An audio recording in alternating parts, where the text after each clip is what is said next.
दोस्तों, क्या आपने कभी सोचा है कि आखिर यूपी में ही गंगा के बहने का राज क्या है?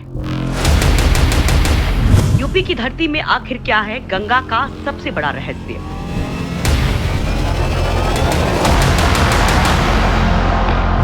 गंगा के असली राज जानकर हैरान क्यों हुए दुनिया के वैज्ञानिक? यूपी में ही भगवान राम और कृष्ण ने जन्म क्यों लिया? यूपी ही क्यों भगवान शिव को पसंद है? आखिर क्यों यूपी में ही हुआ बुद्ध का महापरिनिर्वाण? क्या आपके जहन में भी ये सवाल कौंधे हैं कि आखिर क्यों हिंदुस्तान की धरती से ही देवी देवताओं का जुड़ाव रहा? क्या आपने कभी सोचा है कि क्यों आखिर खाड़ी देशों अमेरिका, ऑस्ट्रेलिया, जापान, रूस या फिर फिलीपींस में देवी देवताओं ने जन्म नहीं लिया? क्या आपने कभी सोचा है कि आखिर क्यों हिंदुस्तान में भी उत्तर प्रदेश से ही सबसे ज्यादा माइथोलॉजिकल स्टोरीज हैं? क्यों देवी देवताओं को यूपी ही सबसे ज्यादा पसंद है? आखिर क्या है उत्तर प्रदेश की धरती में ऐसा जो इंसान तो इंसान भगवान को भी यहाँ आकर्षित करता रहा है? दोस्तों, इन तमाम सवालों पर हमने तगड़ा रिसर्च किया है, जिसके बाद आपके लिए इन सभी सवालों का जवाब हम तलाश कर लाए हैं। इन सवालों के जवाब जानकर आप हैरान रह जाएंगे। दोस्तों, आपको गंगा से जुड़े वो रहस्य हम बताएंगे जो आपने आज तक नहीं सुने होंगे। लेकिन उससे पहले आप जान लीजिए यूपी से जुड़े वो तथ्य जो इसे इनक्रेडिबल बनाते हैं। दोस्तों, यूपी से जुड़े कई ऐसे तथ्य हैं जो वैसे तो बेहद साधारण दिखते हैं, लेकिन जब उन्हें आप गहराई से परखें तो वो बेहद असाधारण बन जाते हैं। अयोध्या में भगवान श्री राम का जन्म, मथुरा में भगवान श्री कृष्ण का अवतरण, काशी में भगवान भोलेनाथ का बसना, कुशीनगर में गौतम बुद्ध का महापरिनिर्वाण, यूपी में गंगा मैया का सबसे ज्यादा लंबे रास्ते से होकर गुजरना, यूपी की आबादी का दुनिया के सबसे ज्यादा आबादी वाले 3 देशों यानी चीन, भारत और अमेरिका के बाद चौथे नंबर पर आना, यहाँ के गंगा मैदानों को दुनिया के सबसे ज्यादा उपजाऊ होने का वरदान मिलना, गंगा या इनकी सहायक नदियों के किनारे पैदा हुई महाविभूतियों जैसे गोस्वामी तुलसीदास, संत कबीर, रसखान, तानसेन के गुरु हरिदास, भारतीय राजनीति के मनीषी कहे जाने वाले पूर्व प्रधानमंत्री लाल बहादुर शास्त्री, जवाहरलाल नेहरू, आयरन लेडी इंदिरा गांधी, भारत रत्न अटल बिहारी वाजपेयी, राष्ट्र कवि मैथिली शरण गुप्त, अयोध्या सिंह उपाध्याय, महादेवी वर्मा, हरिवंश राय बच्चन और ना जाने कितने ही ऐसे नाम हैं जिन्हें अगर गिनना शुरू कर दें तो गिनती भी कम पड़ जाए। यूपी की ये विभूतियां दुनिया के पटल पर धूमकेतु बनकर चमकी और विश्व को अपने आभा मंडल से चकाचौंध कर दिया। यूपी और यहाँ के लोगों की धमक सिर्फ धर्म, आध्यात्म या फिर सियासत तक ही नहीं महदूद रही। यूपी जिस भी क्षेत्र में चमका, दुनिया को चकाचौंध कर दिया। दोस्तों, साल 2020 में नवंबर में अमेरिका के स्टैनफोर्ड विश्वविद्यालय की एक रिपोर्ट भी यूपी के इसी दबदबे को दर्शाती है। स्टैनफोर्ड यूनिवर्सिटी ने दुनिया भर के टॉप 2% वैज्ञानिकों की सूची जारी की थी, जिसमें अकेले लखनऊ के 25 डॉक्टर, वैज्ञानिक और प्रोफेसर शामिल रहे। ये सब उनके रिसर्च पेपर की अंतर्राष्ट्रीय स्तर पर मूल्यांकन के आधार पर चुने गए थे। लिस्ट में पीजीआई के 4 और केजीएमयू के 3 डॉक्टर्स को शामिल किया गया। लखनऊ यूनिवर्सिटी के भी 3 प्रोफेसर्स, सीडीआरआई के 6 और आईआईटीआर के 4 वैज्ञानिक भी दुनिया के टॉप 2% वैज्ञानिकों की सूची में शुमार हुए। यानी कहा जाए तो यूपी की मिट्टी, यहाँ की आबोहवा और यहाँ की तासीर में कोई ना कोई ऐसा जादू छिपा है जो यूपी के लोगों को और यहाँ की मेधा को बेहद खास बनाता है। साल 2018 में गोंडा के छोटे से मकान में रहने वाली अनुराधा गुप्ता ने अमेरिका के पेंसिल्वेनिया विश्वविद्यालय में भौतिक वैज्ञानिक बनकर दुनिया को फिर दिखा दिया कि यूपी में दम है। दोस्तों, ये तो रही वो टेस्टिमोनीज जो यूपी को वेरी वेरी स्पेशल साबित करती हैं। अब आपको बता देते हैं कि आखिर यूपी वेरी वेरी स्पेशल है क्यों। लेकिन ये जानने से पहले आपको लिए चलते हैं फ्लैशबैक में। वक्त 1890 का दशक। वाकया, हैजे की चपेट में हिंदुस्तानी। घटना, गंगा में हैजे से मरे लोगों की लाशें फेंका जाना। आज से 125 साल से ज्यादा पुराने उस दौर में हैजा महामारी के तौर पर गिना जाता था। हैजे का मतलब पूरी की पूरी आबादी का सफाया। इसी दौर में जब हैजे से मरने वालों की लाशें गंगा नदी में फेंकी जा रही थी, कई वैज्ञानिकों को लगा कि अब इसके आसपास बसे लोगों का जिंदा बचना मुश्किल होगा। अब हैजा गंगा के रास्ते पूरे हिंदुस्तान को शमशान बना देगा। इसी दौर में एक ब्रिटिश वैज्ञानिक अर्नेस्ट हैनकिन गंगा के पानी पर रिसर्च कर रहे थे। हैनकिन को लगा कि अब गंगा के पानी से फैला हैजा मौतों की तादाद को बढ़ा देगा, लेकिन ऐसा नहीं हुआ। हैनकिन हैरान इसलिए थे क्योंकि इससे पहले उन्होंने देखा था कि यूरोप में गंदा पानी पीने की वजह से दूसरे लोग भी बीमार पड़ जाते थे, मगर गंगा का वो पानी पीने वाले लोग भले चंगे थे जिस पानी में हैजे से मरने वाले लोगों को बड़ी संख्या में फेंका जा रहा था। गंगा के पानी के जादुई असर ने उनकी बुद्धि को चकरा दिया था। हैनकिन ने गंगा जल के इसी जादू को तलाशने की कोशिश करीब 2 दशक तक की। हैनकिन के इस रिसर्च को 20 साल बाद एक फ्रेंच वैज्ञानिक ने आगे बढ़ाया। इस वैज्ञानिक ने जब और रिसर्च की तो पता चला कि गंगा के पानी में पाए जाने वाले वायरस कॉलरा फैलाने वाले बैक्टीरिया में घुसकर उन्हें नष्ट कर रहे थे। ये वायरस ही गंगा की पानी की शुद्धता बनाए रखने के लिए जिम्मेदार थे। इन्हीं की वजह से नहाने वालों के बीच हैजा नहीं फैल रहा था, यानी बैक्टीरिया पर बसर करने वाले ये वायरस इंसान के लिए बहुत मददगार साबित हो सकते थे। आज के रिसर्चर इन्हें निंजा वायरस कहते हैं, यानी वो वायरस जो बैक्टीरिया को मार डालते हैं। वैज्ञानिक रिसर्च ये भी बताती है कि गंगा में अपनी याददाश्त होती है। जी हाँ, आपने सही सुना, गंगा के पानी की अपनी याददाश्त भी होती है, यानी कि वो अपने भीतर स्मृतियां सुरक्षित रख सकता है। अच्छा, बुरा, विभत्स, शांत या उत्साही, कैसी भी स्मृतियां हों, गंगा जल इन्हें अपने भीतर समेटे रखता है। इस तथ्य को पहली बार एक फ्रेंच इम्यूनोलॉजिस्ट डॉक्टर जेकब बेनविस्ते ने 1988 में दुनिया के सामने रखा था। बाद में जापान के डॉक्टर इमोतो और अन्य बहुत से वैज्ञानिकों ने इस खोज को बेहद गुणवत्ता के साथ आगे बढ़ाया और कुछ ज्यादा रोचक और अहम जानकारियां दुनिया से साझा की। ऐसे बहुत से प्रयोग किए गए जो डॉक्टर बेनविस्ते की परिकल्पना यानी कि पानी की याददाश्त को प्रमाणित करते हैं। इसमें कहा गया कि जब भी पानी किसी भी वस्तु के स्पर्श में आता है तो पानी उस वस्तु से संबंधित जानकारी अपने में समेट लेता है और उसे स्टोर भी कर लेता है। पानी का ये गुण गंगा जल के मामले में वैज्ञानिकों को और भी हैरान करता था, क्योंकि गंगा जल के बारे में पानी का ये गुण और ज्यादा मुखर था। गंगा जल में इंटेंशन या फिर इरादों या यूं कहिए कि विचारों को भी समझता है और फिर अपने आप में इंटेंशन के हिसाब से बदलाव भी लाता है। ये पाया गया कि अगर गंगा जल को किसी भी तरह के इंटेंशन से दिए जाए तो इसके क्रिस्टल्स की भौतिक संरचना में बदलाव आते हैं। जी हाँ, वो भी सिर्फ सोचने भर से। और ये बदलाव अलग अलग प्रकार के इंटेंशंस के लिए बिल्कुल अलग अलग होते हैं। ये तो रही गंगा जल की बात, जिसके चमत्कारों पर से और ज्यादा पर्दा वीडियो के अगले हिस्से में उठाएंगे। लेकिन उससे पहले आपको बता देते हैं पानी का इंसानी कनेक्शन। इंसान के जन्म से पहले तक जब बच्चा गर्भाशय में होता है तो उसके शरीर का 99% हिस्सा पानी ही होता है।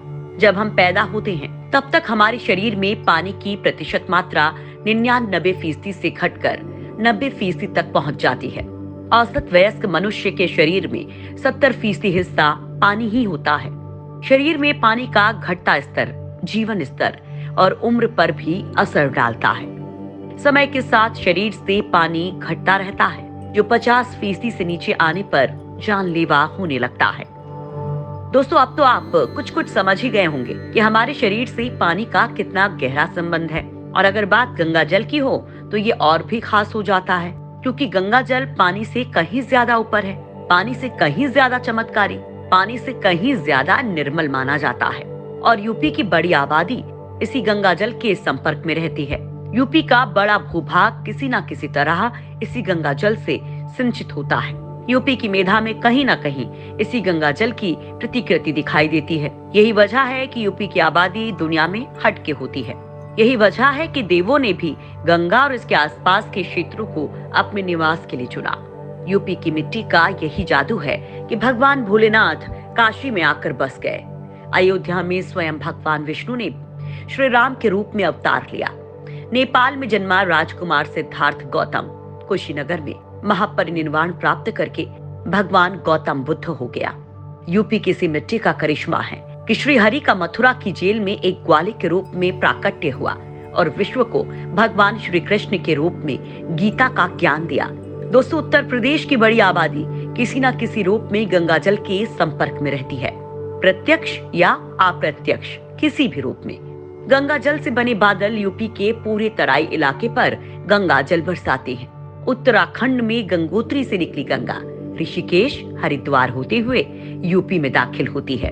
बदायूं, अमरोहा, बिजनौर, मेरठ, मुजफ्फरनगर, हापुड़, बुलंदशहर, अलीगढ़, फर्रुखाबाद, कन्नौज, उन्नाव, कानपुर, फतेहपुर, वाराणसी समेत 27 जिलों को अपनी गोद में पालती हुई गंगा बंगाल निकल जाती है और इस दौरान गंगा अपने साथ लाई बेहद उपजाऊ मिट्टी भी यूपी की धरती को सौगात के रूप में देती है। दोस्तों, गंगा नदी यूपी में प्रवेश करने से पहले गंगोत्री से निकलते वक्त देवभूमि से होकर गुजरती है। देवभूमि का आध्यात्म, वहां की आबो हवा की तासीर को भी गंगा अपने साथ उत्तर प्रदेश लेकर आती है। आप सोच रहे होंगे कि इस तरह तो कई नदियां हैं जो हिमालय से निकलकर कई राज्यों या देशों से होकर गुजरती हैं, तो फिर उन जगहों के लोग यूपी के लोगों के जैसे क्यों नहीं होते? इसका कारण है गंगा जल की वो प्रकृति जिसका खुलासा जापानी वैज्ञानिक डॉक्टर मासारू इमोटो ने अपने रिसर्च में किया था। उन्होंने अपने जीवन का ज्यादातर हिस्सा गंगा जल और उस पर पड़ने वाले इंटेंशन के प्रभावों को जानने में बिता दिया था। डॉक्टर इमोटो का काम बेहद महत्वपूर्ण और इंटरेस्टिंग था। उन्होंने अपने शोध में बहुत से एक्सपेरिमेंट्स किए जिसमें उन्होंने गंगा जल की कई सैंपल्स पर अलग अलग तरह के इंटेंशंस या विचारों को डाला। ये विचार या तो कोई नकारात्मक विचार थे या सकारात्मक विचार, या विभिन्न प्रकार की प्रार्थनाएं, या तरह तरह के वैश्विक नेताओं की तस्वीरें और अलग अलग धर्मों से जुड़े विशेष विचार। इस रिसर्च के परिणाम बेहद अचंभित कर देने वाले थे। उन्होंने पाया कि वो विचार या वो इंटेंशन जो सुंदरता, शांति, प्यार या खुशी वगैरह देने वाली भावना से परिपूर्ण थे, उन विचारों ने गंगा जल के क्रिस्टल्स की संरचना को बेहद खूबसूरत, आकर्षक और एस्थेटिक संरचना में बदल दिया था। वो विचार या इंटेंशन जो नफरत, गुस्से, जलन इत्यादि वाली भावना से भरी थी, उन विचारों ने उसी गंगा जल की क्रिस्टल्स की संरचना को बहुत ही भद्दा और अस्त व्यस्त संरचना में बदल दिया था। जर्मनी की एरोस्पेस यूनिवर्सिटी ने इस रिसर्च में एक और रोचक खोज शामिल कर दी। ये बात है गंगा जल की याददाश्त यानी मेमोरी से जुड़ी हुई। विश्वविद्यालय की एक खोज में साबित किया गया कि गंगा जल न सिर्फ विचारों से प्रभावित होता है बल्कि ये आसपास की जानकारी भी एकत्रित करता है। इस बात को साबित करने के लिए वैज्ञानिकों ने गंगा जल के अलग अलग सैंपल्स में विभिन्न प्रकार के फूलों को डुबोया और फिर पानी के भौतिक संरचना को जांचा और पाया कि पानी की संरचना बिल्कुल फूलों की आकृति से मिलती जुलती हो जाती है। यहाँ तक कि इस नई संरचना को देखकर ये साफ बताया जा सकता है कि इस पानी में कौन सा फूल डुबोया गया था। दोस्तों, जर्मन वैज्ञानिकों ने इस खोज के लिए भारतीय हिंदू रीति रिवाजों को अपना आधार बनाया। आपने भी अपने घर में पूजा पाठ के दौरान इस बात को गौर किया होगा कि आचमन के वक्त या फिर देवों को गंगा जल से स्नान कराते वक्त गंगा जल को पात्र में रखने के बाद उसमें फूल डाले जाते हैं। फिर उन्हीं फूलों से ही देवों को स्नान के लिए गंगा जल अर्पण किया जाता है। इसके बाद एक और एक्सपेरिमेंट ने अपने दायरे के मामले में तो सारी हदों को ही पार कर दिया और ये एक्सपेरिमेंट डबल ब्लाइंड टेस्ट के नाम से विख्यात हुआ। वैज्ञानिक डॉक्टर डीन रेडियन और जापान के स्कॉलर डॉक्टर इमोटो ने डॉक्टर गेल हाइसन और डॉक्टर ताकाशी किजू के साथ मिलकर एक्सपेरिमेंट किया। इस एक्सपेरिमेंट के लिए टोक्यो के 2000 लोगों को कैलिफोर्निया में बनी एक विशेष इलेक्ट्रोमैग्नेटिक तरीके से बंद किए कमरे में रखे हुए गंगाजल के सैंपल्स पर अपना ध्यान केंद्रित करने को कहा गया, जिसमें उन्हें तरह तरह की भावनाओं वाले विचारों को सोचने के लिए कहा गया।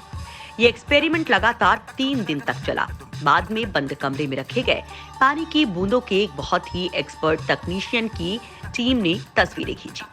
इन सारी तस्वीरों को 2500 विभिन्न जजों को उनकी स्वतंत्र जांच के लिए भेजा गया। फिर सारे जजों के निर्णयों का विश्लेषण किया गया। जो तथ्य निकल कर आए वो इस बात की तस्दीक करते थे कि गंगा जल लोगों की सोच को समझता है और सोच के हिसाब से अपनी संरचना बदलता है। रिसर्च में ये भी पाया गया कि अच्छे और सकारात्मक विचार पानी की संरचना को सुंदर और आकर्षक बनाते हैं, जबकि नकारात्मक विचार पानी में गंदी और बेरुखी संरचना को बनाते हैं। इससे भी हैरान करने वाली बात है कि विचारों ने किसी तरह की दूरी या समय के बंधन से परे अपना असर दिखाया। ऐसी बातें तो सिर्फ हम कहानियों में ही सुना करते थे। दोस्तों, आपने भी कई मैथोलॉजिकल सीरियल्स में जरूर देखा होगा कि ऋषि मुनि किसी को वरदान या श्राप देने के लिए अपने कमंडल से जल निकालकर उस पर छिड़कते थे। दोस्तों, क्या आपने कभी सोचा है कि ऋषि मुनि वहीं किसी नल से या तालाब से पानी लेने के बजाय अपने कमंडल में लिए जल का ही इस्तेमाल क्यों करते थे? दोस्तों, हो सकता है कि हिंदू धर्म ग्रंथों में लिखी उन बातों को वैज्ञानिक ना समझ पाएं, जबकि डॉक्टर इमोटो की स्टडी गंगा जल के इसी नेचर को प्रूव करती है। इन सभी एक्सपेरिमेंट से एक बात तो साफ हो चुकी थी, गंगा जल इरादों या इंटेंशंस या विचारों के हिसाब से अपने में परिवर्तन लाता है। इससे ये भी साबित हो जाता है कि गंगा जल चेतना को समझता है और उसके प्रति संवेदनशील भी है। अगर ये बात सही है तो फिर उत्तर प्रदेश से गुजरती गंगा और इसके संपर्क में आने वाली हर चीज पर इसका असर दिखाई देना लाजमी है। यही वजह है कि देवभूमि से आने वाली गंगा के साथ आने वाली सकारात्मक ऊर्जा यूपी के लोगों को अति उत्साहित, ऊर्जावान, मेधावी और जीवट बनाती है। जो जिस क्षेत्र में होते हैं उसमें अपना झंडा गाड़ देते हैं। आपको ये जानकर हैरानी होगी कि ये बात कुछ लोगों के लिए नई हो सकती है, मगर पब्लिक डोमेन इस तरह की जानकारी से लबालब भरा पड़ा है कि लोग अपने आप ही इस तरह के विचारों की ताकत को सत्यापित करने वाले एक्सपेरिमेंट्स कर रहे हैं। लोग जान रहे हैं कि आपके विचारों में कोई तो ऐसी विशेष बात है कि वो ब्रह्मांड के साथ तारतम्य बनाकर परिस्थितियां अपने मुताबिक करने की कुव्वत रखती हैं। इसे ही पावर ऑफ पॉजिटिव थिंकिंग या पॉजिटिव एफर्मेशन भी कहा जाता है, क्योंकि विचार समय और दूरी के बंधन से भी परे हैं और हमारे आपके विचार गंगा जल में अनंत समय तक स्टोर रह सकते हैं। क्वांटम साइंस ने पहले ही इस ओर इशारा कर दिया है। इतना ही नहीं, गंगा जल की इसी विशेषता को दुनिया में मौजूद हर ग्रंथ भी अपने अपने हिसाब से वैलिडेट करते हैं। कहीं इसे आबे जमजम कहा जाता है तो कहीं इसे होली वाटर का नाम दिया जाता है। दुनिया के महानतम लोगों के जीवन को देखें तो लगता है कि वो पहले ही इस रहस्य को जानते थे और अपनाते भी थे, और इसी की बदौलत दुनिया का दिल जीत पाए और सफल भी हुए। दोस्तों, हमारी ये रिसर्च आपको कैसी लगी? यूपी की मिट्टी में छिपे रहस्य को क्या आप पहले से ही जानते थे? अगर इस बारे में आपकी कोई भी राय या प्रतिक्रिया हो तो हमें कमेंट बॉक्स में लिखकर जरूर बताएं।